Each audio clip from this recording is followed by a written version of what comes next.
HCN을 보면 전국이 보입니다. 안녕하십니까? HCN 뉴스와이드 플러스 정윤입니다.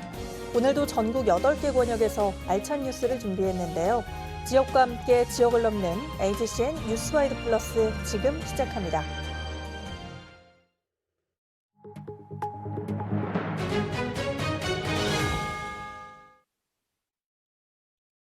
최근 개 식용금지법이 국회를 통과하면서 개를 식용으로 도살, 판매하는 경우 처벌을 받게 됐습니다. 3년이라는 유예 기간이 주어졌지만 상인들의 반발 등 논란에 상당한 것으로 보입니다. 박상현 기자의 보도입니다. 한때 국내 3대 개시장으로 손꼽히던 대구 칠성시장. 예전 명성은 잃은 지 오래지만 여전히 10여 곳의 건강원과 보신탕 가게들이 영업을 이어가고 있습니다. 분위기는 냉랭합니다. 사람은 더 안 나요. 잘 안 나오고 너무 더 지금도 사람 안 나오잖아. 너무 더 그거 발표되고 난 게 더 하다. 개식용 금지법이 국회를 통과한 이후 개시장 상인들의 표정은 급격히 어두워졌습니다. 금지법에 따라 앞으로 식용으로 개를 도살하거나 유통하는 경우 처벌을 피할 수 없기 때문입니다. 평생을 바쳐온 일터가 한순간에 불법으로 바뀌자 상인은 울분을 터뜨렸습니다. 무슨 도둑질을 냈나 뭐 했는데 자꾸 그래 못하고 하는 말이야. 소, 돼지 뭐 닭은 다 안 먹으면서 개고기는 못 먹고. 개식용 금지법의 처벌 유예 기간은 3년. 업종을 바꾸거나 다른 일자리를 찾기엔 턱없이 부족한 시간입니다. 그거 면역이라 주고 식당 하나 얻어야 될까 아이가. 그럼 그러면 그거라도 내가 사람들을 같이 가가 장사 먹고 해야든지 해야 되지. 그래. 이런 사람들도 다 다들 어디 가서 뭐 먹는 할 말이더라. 밑에 딸린 사람들이 많잖아. 이 식당에도 다 딸린 사람들 많이 있는데 그 단장치 그래 3년 만에 무슨 대책이 있나? 아무런 대책도 없이 통과된 법안에 거리에 나앉게 생긴 상인들. 이들을 위한 구체적인 대안이나 지원 방안이 필요해 보입니다. HCN 뉴스 박상현입니다. 개 식용금지법이 국회를 통과한 가운데 국내 마지막 남은 개시장인 칠성 개시장 상인들의 목소리를 뉴스와이드에서 전해드렸습니다. 당장 3년 안에 개시장 상인들이 업종을 전환할 수 있도록 지원 방안을 찾아야 하는 지자체의 입장도 난감한 상황입니다. 법령에는 지원 근거만 명시해놓고 구체적인 가이드라인은 아직 나온 게 없기 때문입니다. 계속해서 이규찬 기자가 전해드립니다. 개식용 금지법은 3년의 유예기간 후 시행됩니다. 이에 따라 국내 마지막 남은 개시장인 대구 칠성 개시장 상인들도 이 기간 동안 새로운 살 길을 찾아야 합니다. 세금 내고 장사하는데 와 못하고 하나. 그것 때문에 와. 세금 내고 누가 우리 비리 살려라. 치운다. 전빵 하나 얻을 거서 몇 억씩 넘게 내놔야지. 전빵을 얻어가 하지. 양락은 못 먹고 사는. 대구시의 입장도 난처합니다. 당초 홍준표 시장은 인터넷에서 개고기 식용에 대한 질문에 개인의 자유라고 일축한 바 있지만 이제는 상황이 달라졌습니다.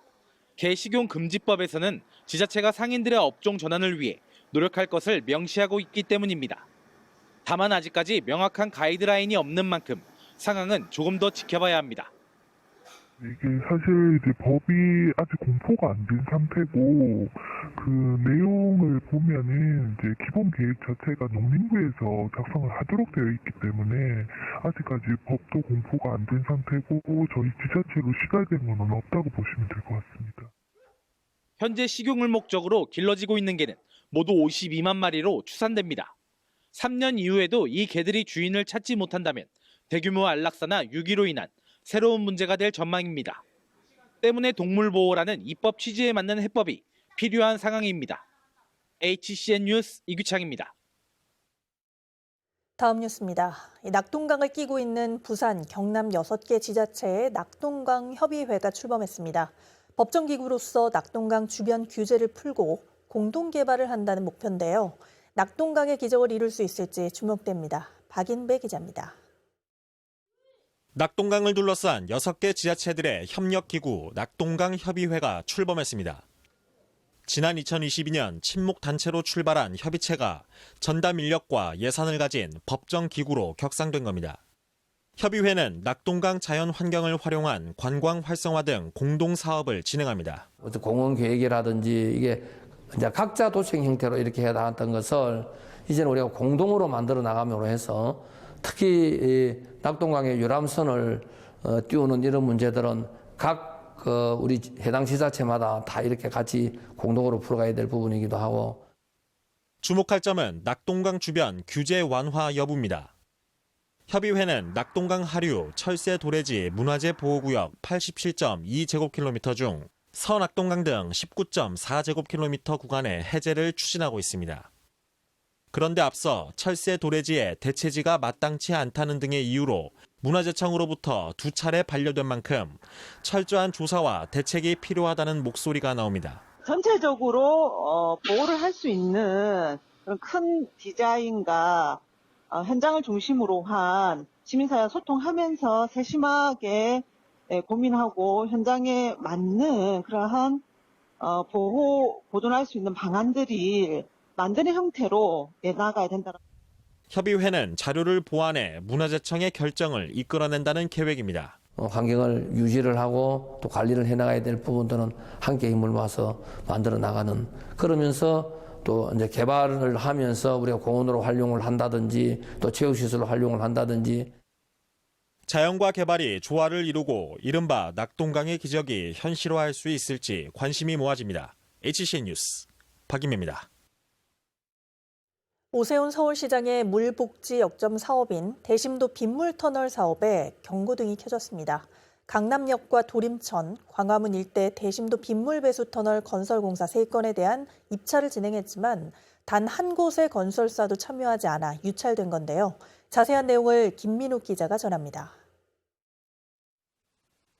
지난달 대심도 빗물배수터널 건설공사 3건에 대한 조달청의 입찰 예정 공고입니다. 서울 시내 상습 침수 지역으로 꼽히는 강남역과 도림천, 광화문 일대에 빗물 저장 대심도 터널을 짓는 공사입니다. 연초 들어 입찰 참가 자격 사전 심사 서류 제출을 마감했는데 건설사가 한 곳도 참여하지 않아 결국 무응찰 유찰됐습니다. 유찰은 맞고요. 그래서 재공고가 나 있는 상황입니다, 지금.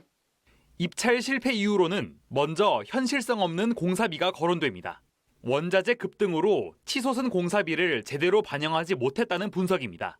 가뜩이나 지금 공사비가 오르네 이게 확정이 안 되잖아요. 얼마가 될지. 그러니까 지금은 이제 크게 사업성이 보이지 않는다. 아니면 확신하기 어렵다. 이렇게 되는 경우에는 입찰에 참가하지 않을 수 있는 거죠. 이번 유찰로 인해 사업은 시작부터 삐걱대고 있습니다. 최소 1개 업체 단독 입찰이라도 진행한다면 수의 계약으로 전환할 여지가 있지만 무응찰 유찰은 애초 사업 계획 자체에 문제가 있다는 평가입니다. 일각에서는 건설사가 시공과 설계를 책임지는 이른바 턴키 입찰 방식이 입찰 경쟁을 저하시킬 수 있다고 우려합니다. 해당 건설공사 3건에 대해 조달청이 재입찰 공고에 나섰지만 첫 단추를 꿰지 못한 사업은 장기 지연이 불가피하다는 전망도 나옵니다. HCN 뉴스 김민욱입니다. 수갑을 찬 채 달아났던 마약 범죄 용의자를 몸싸움 끝에 시민들이 붙잡았습니다. 공사장 절단기로 수갑을 풀려고 한 용의자를 시민들이 제압하는 과정이 CCTV에 고스란히 담겼습니다. 박종혁 기자의 보도입니다. 마스크를 쓴 한 남성이 공사 현장으로 들어갑니다. 잠시 뒤 전동 절단기를 든 채 밖으로 나온 이 남성. 이를 수상히 여긴 공사장 관계자가 뒤를 쫓습니다. 절단기로 수갑을 자르는 모습을 목격한 공사장 관계자는 3분여간 몸싸움 끝에 수갑을 찬 남성을 제압합니다. 건설 현장에 계신 분이 그 범죄자를 이제 상체를 누르고 있는 과정이었고, 저는 그때 가서 이제 하체 쪽을 움직이지 못하게 같이 도와줬고, 그래서 경찰 협조를 구해야 되겠다라고 해서 바로 112에 접수를 한 상태. 도움을 요청하는 공사장 관계자의 외침에 시민들이 하나둘 합세해 힘을 보탭니다. 이내 경찰이 도착하면서 상황이 종료됩니다. 용의자 제압 과정에서 공사장 관계자는 왼손 검지손가락을 5바늘게 매는 부상도 입었습니다. 해명이 무슨 죄명인가는 모르겠지만 그 수갑을 차고 있다는 그 자체는 탈주를 한 증거잖아요. 그게 100%. 그래서 저 사람은 절대적으로 그냥 놓쳐서는 될 사람은 아니구나라고 생각하고 그냥 덮친 거죠. 왼쪽 손목에 수갑을 찬 채 도주하던 이 남성은 인근 세종에서 오송까지 걸어서 도망쳐온 마약범죄 용의자였습니다. 지난 13일 세종시 조치원읍에서 검찰 수사관의 감시가 소홀해진 틈을 타 도주한 겁니다. 경찰은 체포된 도주범을 검찰에 인계한 가운데 용의자가 도주한 뒤 세종 북부경찰서에만 공조 요청을 한 것으로 알려져 부실한 피해자 관리와 함께 즉각적인 소재 파악에 실패한 검찰 대응이 도마에 올랐습니다. HCN 뉴스 박종혁입니다. 지난해 7월 발생한 서희초 교사 사망 사건은 대대적인 교권보호 운동을 이끌어냈죠. 하지만 정작 숨진 교사의 억울함은 풀리지 않았다는 목소리가 높습니다. 고인의 명예 회복을 위한 순직 인정 과정도 녹록지 않아 보입니다. 박상학 기자의 보도입니다. 학교 담벼락에 검은 현수막이 걸렸습니다. 지난해 7월 학교 안에서 스스로 목숨을 끊은 서희초 교사 사망에 대한 제보를 기다린다는 내용입니다.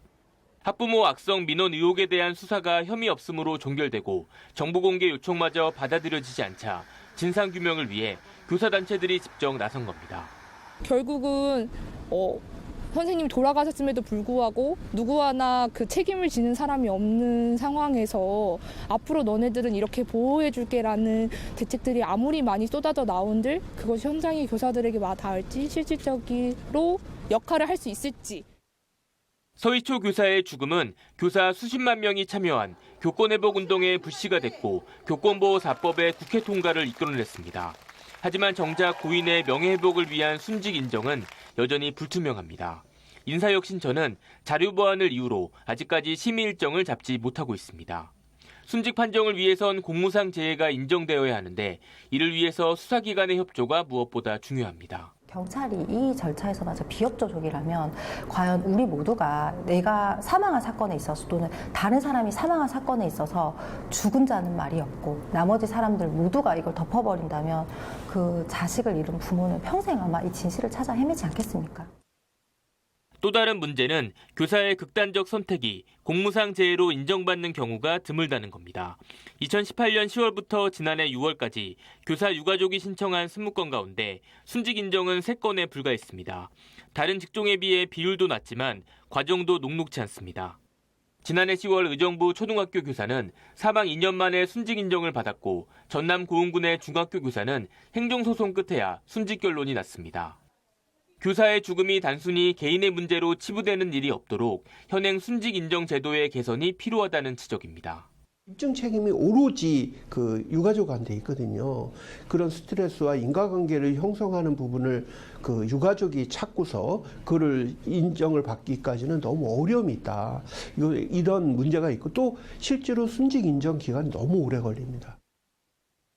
서희초 교사의 순직이 어떻게 결론이 날지 또 얼마나 걸릴지도 알 수 없습니다. 교육계에선 악성 민원과 과중한 업무 스트레스도 순직의 중요한 원인으로 인정해야 한다는 목소리가 커지고 있습니다. HCN 뉴스 박상학입니다.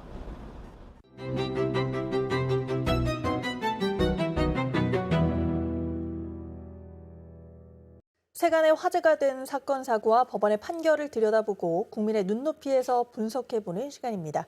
오늘도 역시 이준희 변호사님과 함께합니다. 어서 오십시오. 예, 안녕하세요. 네, 바로 내용 살펴보도록 하겠습니다. 범죄는 나날이 진화를 하고 있는데 법은 그 속도를 따라가지 못해서 합당한 처벌이 제대로 이루어지지 않은 경우들 종종 접하고는 하는데요. 오늘 사건도 역시 그렇습니다. 자, 2017년 한 대학생이 지하철 휴대전화를 분실했습니다. 그리고 이 휴대전화를 주운 사람은 확인을 하고 깜짝 놀랐어요. 여성 얼굴을 나체 사진과 합성한 음란물과 불법 촬영 영상들이 있는 겁니다. 그래서 휴대전화를 주운 사람이 주인에게 돌려주는 대신 피해 여성들에게 연락을 했고요. 결국 경찰이 조사에 나섰습니다. 조사를 해보니 이 휴대전화의 주인, 대학 동기, 동아리 회원부터 같은 학원 수강생 등 아는 여성들의 사진을 음란 사진과 합성해달라고 일명 지인 능욕 계정에 의뢰를 했던 건데요. 이 과정에서 피해자 이름, 전화번호, 주소 같은 개인정보까지 고스란히 노출이 됐습니다. 자, 이 사건 결국 남성은 퇴학을 당했고 재판까지 받게 됐죠. 예, 맞습니다. 먼저 지인 능욕이라는 말 자체는 법적인 용어는 아닙니다. 아는 사람을 능욕한다는 것을 다소 추상적인 의미로 원래 사용하는 것인데 그것을 인물의 사진에다가 나체 사진과 합성하는 것으로 요즘은 지칭하고 있습니다. 이 학생은 결국에는 퇴학 후 군에 입대해서 군사법원에서 재판을 받았습니다. 그리고 나치 사진과 합성된 것을 군사법원에서는 음화, 즉 음란한 물건을 제조하도록 했다고 해서 음화 제조 교사죄로 유죄로 인정한 바 있습니다. 결국 군사법원에서는 음화 제조 교사, 불법 촬영, 명예훼손 등에 관하여 징역 8개월의 실형을 선고한 바 있습니다. 예. 실형을 받은 것은 다행이다. 그래야 되지 않을까라고 생각이 되는데 비록 피해자들 입장에서 만족할 만큼의 선고는 아닌 것 같습니다. 실형을 선고받았는데 최근에 또 충격적인 소식도 있다고요? 예, 맞습니다. 지난 12월에 대법원에서 음화 제조 교사 부분을 무죄로 판단한 바 있습니다. 그 이유는 음화 제조 교사죄의 경우에는 문서, 그림, 필름 등의 음란한 물건을 제조하는 행위를 금지하는 것인데 남성이 만든 컴퓨터 파일은 음란한 물건으로 인정할 수 없다는 취지입니다. 결국 행위 당시에는 처벌할 법이 없었던 것입니다. 아니, 법이 없어서 처벌을 못한다고요?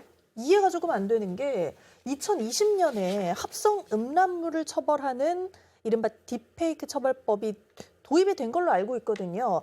그리고 대법원 판결은 2023년인데 아니 이제 와서 처벌할 법이 없어서 무죄가 된다. 이게 대체 무슨 소리일까요? 법을 좀 잘 모르시는 분들은 예.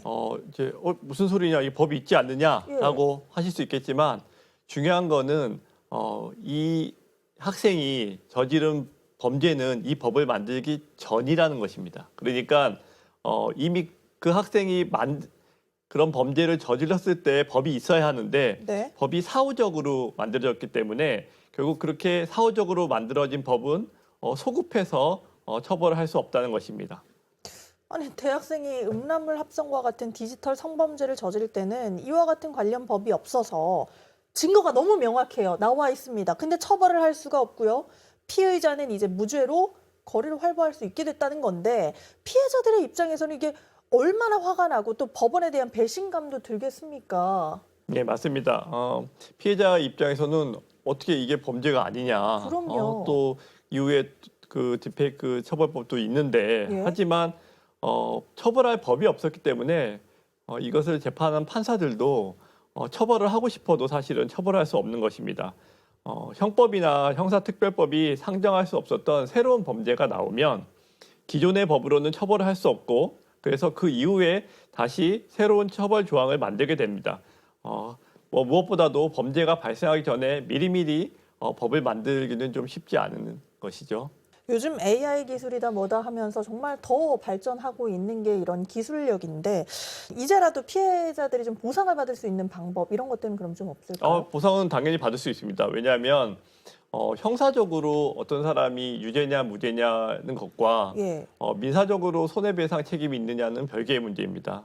이 사람이 그런 사진 합성해서 했다는 그 행위는 불법 행위가 될 수 있고요. 네. 그리고 그로 인해서 피해자들이 손해를 본 이상 민사상 청구는 가능한 것으로 보입니다. 다만 그 범죄 일시로부터 지금 상당 기간이 흘렀기 때문에 예.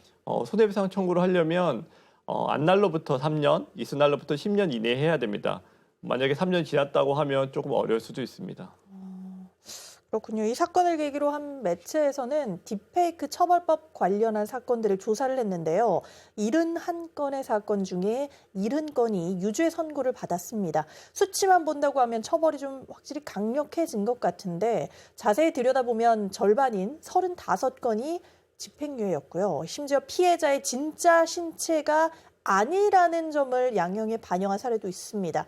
법을 만드는 것도 중요하지만 합당한 처벌을 하는 것도 중요하지 않을까요? 자, 오늘 순서는 여기서 마치도록 하겠습니다. 변호사님 고맙습니다. 네, 감사합니다.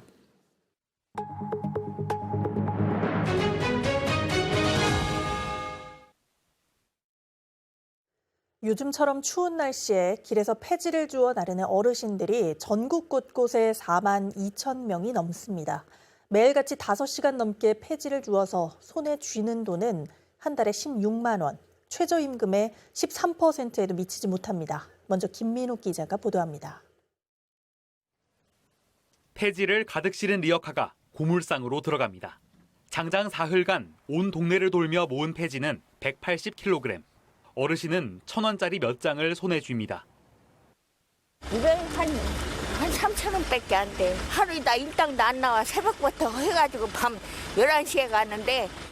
한파에도 폐지를 주워 나르는 어르신은 전국 각지에 약 4만 2천 명, 평균 연령 76세에 하루 5.4시간씩 일주일에 6일 폐지를 수집합니다. 한 달에 버는 돈은 15만 9천 원인데 시급으로 따지면 1,226원 정도 됩니다. 폐지 가격이 킬로당 50원이니까 하루에 100kg 이상 날라야 이 커피 한 잔 값을 버는 겁니다. 어르신들이 한 달에 번다는 16만 원어치 폐지. 뒤에 보시는 것처럼 이 정도 양이라고 하는데 무게만 3톤에 달합니다. 고되고 때로는 위험천만한 일, 그만두지 못하는 이유를 물었습니다. 이 가격이 괜찮을 때 하던 그걸 벌지 못해가 하는 거예요. 나이 많은 사람들은 일자리가 없다고. 보건복지부는 올해 2조 262억 원을 들여 103만 개 노인 일자리를 공급합니다. 특히 최근 실태조사로 발굴한 폐지 수집 노인에게 양질의 일자리를 연계한다는 계획입니다. 전국에 소재한 4,300개의 고물상에 폐지를 납품하는 노인 전수를 위하여 시군구 노인복지과가 주도하여 본인의 동의하에 명단을 확보하겠습니다. 최저 수준에도 한참 미치지 못하는 폐지 수입 소득보다도 더 나은 노인 일자리 사업을 소개하고 연계하겠습니다. 관건은 맞춤형 지원책입니다. 노인 일자리 대부분은 급여가 낮고 소득 공백이 있어서 당장 생계가 어려운 노인을 우선 발굴해 촘촘한 지원을 해야 한다는 지적입니다. 여기에 상당수 어르신들이 폐지 수집 활동을 계속하겠다고 응답한 만큼 현재의 노동 환경을 개선하는 게 먼저라는 목소리도 나옵니다. 일일 기준 8시간으로 주 1, 2회 활동과 남은 시간은 본인 자율적 활동에 임하는 방안이 필요합니다. 그리고 어르신 지역에 있는 고물상을 거점으로 활용하면 어르신 근거리, 즉 지역사회 내에서 폐지 수집 활동이 가능합니다. 그리고 어르신 안전사고 예방에 기여할 수 있을 것입니다. 폐지 수집 노인을 경제적 독립의 대상이 아닌 돌봄의 대상으로 봐야 한다는 시각도 있습니다. 노년기에 폐지 수집 노동에 내몰리지 않도록 정년과 노후 소득을 보장하자는 입장입니다. 일자리만 연계시킨다고 되는 게 아니라 우리가 전체적으로 국민연금, 그다음에 기초연금, 노인 일자리, 그다음에 공공부조, 국민기초생활보장 이런 것들을 다 통합해서 폐지 수집 어르신들의 문제점을 우리가 좀 해결하려고 노력하는 게 필요하다 생각합니다. 자치구별 폐지 수집 노인 전면 조사는 올해 3월까지 이어집니다. 늘어난 노인 일자리 수만큼 체계적인 관리와 지속 가능성을 확보하는 일이 숙제로 남았습니다. HCN 뉴스 김윤욱입니다. 노인 일자리를 양적으로 늘리는 것뿐 아니라 지역 여건과 참여자의 상태를 고려한 맞춤형 노인 일자리 발굴도 중요해 보입니다. 계속해서 정주영 기자의 보도입니다. 관악구에 위치한 한 고물상. 이곳에서 만난 한 어르신은 폐지 수거일 외에 다른 일은 생각해보지 않았다고 합니다. 아무 때나 새벽에 할 수도 있고 뭐 일요일에 할 수도 있고 뭐 마음대로 하니까 그래서 이거 시작한 거죠. 딴 데 알아볼 수도 없고 알라고 다도 않고 그냥 이거 하다가 이제 힘이 붙이거나 몸이 안 좋으면 이제 그만두는 거죠. 킬로그램당 100원까지 나갔던 폐지값이 절반인 50원 밑으로 떨어져 수입은 월 10만 원 정도에 불과합니다. 그나마 다행인 건 여 어르신에게 7만 원의 부가 수입이 추가된다는 겁니다. 소셜벤처 끌림에서 폐지 수거 어르신들이 끄는 리어카에 광고를 연결해 광고료를 주는 금액입니다. 2016년 서울대학교 동아리에서 관악구 폐지 수집 어르신을 대상으로 시작한 사업은 전국 36개 지역구로 확대됐습니다. 지금까지 어르신 500여 명에게 4억 6천여만 원을 지원했습니다. 폐지 수거일을 존중하는 가운데 아이디어를 더해 일자리의 질을 높인 겁니다. 자원순환의 사이클에서 가장 첫 번째에 계시는 분들이거든요. 근데 그런 것들에 비해서 우리 사회에서는 이분들의 어떤 노고와 노력들을 잘 좀 반영해주지 않는 듯한 그런 분위기도 있고 해서 어떻게 하면 이 어르신분들이 좀 본인들을 스스로 생각했을 때 자기가 사회 안에서 일을 한다라고 어떻게 느끼게 할 수 있을까 하다가 오전 9시 혼자 사는 노인에게 밑반찬을 전달하고 안부도 묻는 건강안전 지킴이 사업에 참여하는 어르신들입니다. 65세 이상 기초연금을 받는 어르신들이 참여하는데 노령 인구가 늘어나는 만큼 참여를 원하는 인원도 늘어나고 있습니다. 이번에 이제 급여가 오르기도 했고 참여 인원도 확대가 된 상태여서 어르신들이 그 참여율도 더 높아지고 다 만족하시는 것 같습니다. 건강안전 지킴이 사업 참여자는 30명, 독거노인 60가구에 밑반찬을 전달하고 안부를 확인합니다. 한 달에 30시간 일하고 받는 급여는 29만 원. 스스로 돈을 벌어서 좋고 사회에 기여한다는 것에 보람을 느낍니다. 아무래도 자식들한테 부담 안 주고 내가 벌어서 쓸 수 있으니까 감사하죠. 독거노인이니까 가면은 그렇게 반갑게 해줘요. 그리고 기다리고 있으니까 그래서 그렇게 대화를 하다 보면은 건강도 우리가 살피고 물어보고. 그런가 하면 일하는 노인이 많아짐에 따라 자격 조건을 따져볼 필요가 있다는 목소리도 나옵니다. 대부분은 나이가 만 65세 이상이 되어야 해서 첫 번째로는 지금 추세에 맞춰서는 더 나이를 낮춰야 될 필요성이 일단 있는 상태라고 볼 수 있고요. 노령 인구가 증가함에 따라 노인 일자리의 필요성도 늘어나고 있습니다. 단순히 양적 확대뿐 아니라 양질의 노인 일자리가 확충될 수 있을지 주목됩니다. HCN 뉴스 정주영입니다. 강원 양양수산항과 울릉 현포항을 오가는 신규 노선 취항을 위한 사업이 본격 시작됐습니다. 오는 2027년 개항이 목표입니다. 보도에 공희철 기자입니다. 울릉군과 강원 양양군이 새 바닷길을 열기 위한 사업을 본격 추진합니다. 여객선 취항을 위해 지난해 업무 협약을 체결하는 등 교류 활성화의 신호탄을 쏘았습니다. 현재 울릉 해상 노선은 포항과 울진, 동해, 강릉 등으로 양양까지 포함되면 5개 노선으로 늘어납니다. 노선은 양양 수산항과 울릉도 북쪽, 현포항 간으로 현재 수산항 매립 기본 계획이 해수부에 전달된 상황. 양양군은 올해 실시 계획 용역과 항로 고시 등의 행정 절차에 들어갑니다. 올해도 이제 다른 실시 계획 용역 같은 거를 또 할 게 꽤 있거든요. 그다음에 항로 고시도 해야 되고 사업자 모집도 또 따로 해야 되는 상황이어가지고 꽤 걸릴 것 같아요. 울릉군 차원에서도 새로운 지역 개발을 기대할 수 있게 됐습니다. 정기 여객선이 운항하면 물류와 관광객 유치에도 힘이 더 실릴 걸로 내다보고 있습니다. 대부분의 항구가 도동, 사동 해가지고 남쪽에 집중돼 있다 보니까 북쪽에는 조금 소외되는 부분이 있는데 아무래도 현포항이 이제 그게 되면은 그쪽이 조금 활성화가 되겠죠. 한편 양양군은 울릉 신규 노선 취항을 위해 수산어촌계 대체 구항 조성과 취항 여객선의 톤수 확정, 선사 모집 등을 순차적으로 진행할 계획입니다. 오는 2026년 울릉공항 개항에 이어 계획대로 2027년 신규 해상 노선이 취항하게 된다면 울릉은 육지와 한 발짝 더 가까워집니다. HCN 뉴스 공희철입니다. 울릉군 대표 축제 중 하나인 눈축제가 내달 1일, 날이 분지 1원에서 3일간의 일정으로 열립니다. 올해 눈축제에는 천연 눈으로 조성된 190m 길이의 대형 눈썰 매장이 운영되고 스노우 래프팅, 먹거리 장터 등 즐길 거리가 풍성하게 마련됩니다. 이상으로 뉴스와이드 플러스를 마치겠습니다. 시청해주신 여러분 고맙습니다.